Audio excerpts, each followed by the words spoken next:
Hello મિત્રો, આજની વાર્તામાં તમારું સ્વાગત છે. મારા પતિનું અવસાન થયું હતું અને હું ખૂબ જ દુઃખી થઈ ગઈ હતી.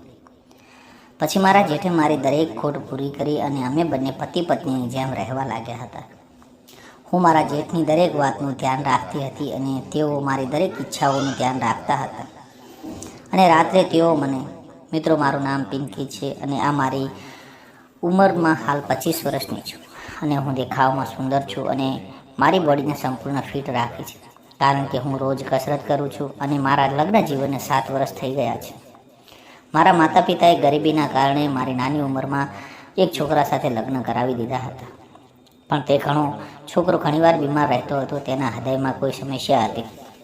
હું મારી લગ્ન જિંદગીથી ખુશ નહોતી, પરંતુ મારા પતિને ઘણો પ્રેમ કરતા હતા.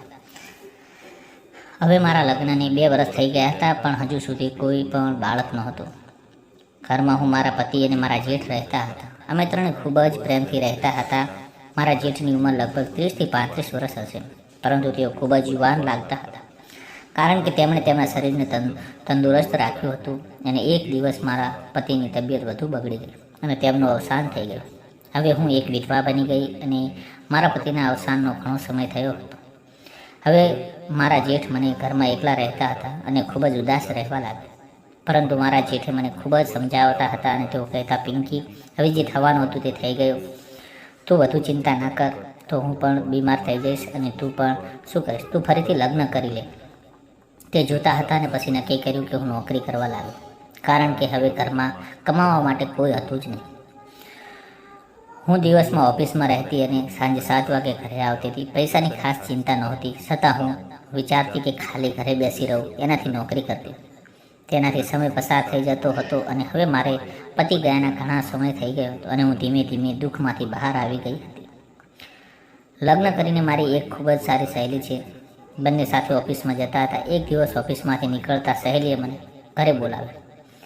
મારા ઘરના પાછળ જ એનું ઘર હતું, તેથી હું તેના ઘરે ગઈ અને ચા પીધી અને થોડી વાતો કરી. મારી સહેલી મને કહે, ખબર છે ઓફિસમાં શું ચાલે છે? મેં કહ્યું, ના યાર, મને શું ખબર પડવાનું? એ કહે કે સાંભળી, મારા ઓફિસમાં બધા લોકો એકબીજાને મદદ કરે છે, પણ ઓફિસમાં લોકોને મળી અને તેના લગ્ન કરાવી દે છે. હવે તે ખૂબ જ ખુશ છે અને તે તેની વાતમાં ખાસ ધ્યાન આપ્યું નહીં. અને સમય જતાં હું મારા જેઠને પ્રેમ કરવા લાગ્યો અને તે પણ મને ખૂબ જ ખુશ હતા. એક દિવસની વાત છે. ચોમાસામાં ખૂબ જ ધોધમાર વરસાદ વરસી રહ્યો હતો. રાત્રે અચાનક લાઇટ જતી રહીને હું ખૂબ જ ડરતી હતી અને હું મારા જેઠના રૂમમાં જઈ અને એમના પાસે બાથમાં લઈ અને તેમને જાગતા હોવાથી મને બાથ ભરી લીધી. અને પછી મને વરસાદના કારણે ઠંડી લાગી રહી હતી.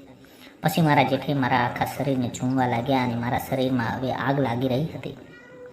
અને મારા જેઠે મને આખી રાત એમની ગરમી આપી અને હું તો હવે રોજ એમના રૂમમાં એમની સાથે જ રહેતી હતી. અને સમય જતાં અમે લગ્ન પણ કરી લીધા અને જીવનમાં ખૂબ જ ખુશ છીએ.